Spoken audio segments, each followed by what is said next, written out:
за приклучок е потребно некои 5000 евра да се направат инвестиции во домовите, што не е мала сума за примањето на граѓаните и би требало да може да си дозволиме како општина да направиме некаква шема со банкарски институции, претпоставам заедно со државата, за да се искористи тоа што веќе го имаме како приклучок.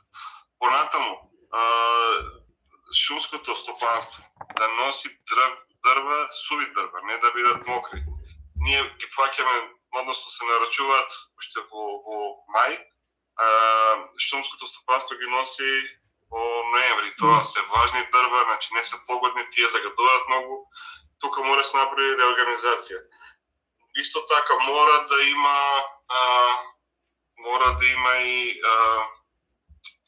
посебни инспекции, да се работат луѓе, да се купат инструменти и да можат да делуваат на терен.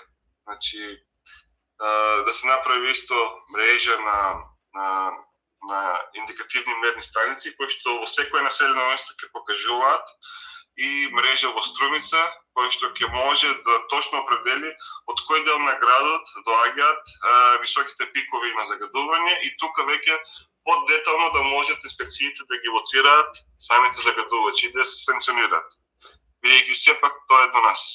Генерално во таа насока би се движеле работиве, но пак ќе кажем за ова е потребно повеќе години буџет, константен и политичка воља.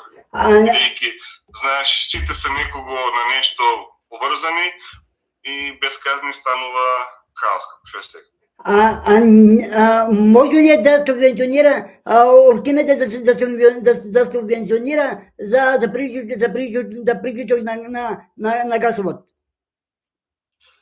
Общината субвенционира моментално газ, потрошувачка на газ. Само многу малку. Што видов од новата програма, тоа е 10 денари по метар кубен, но тоа не е доволно за тоа што имаме приклучоци.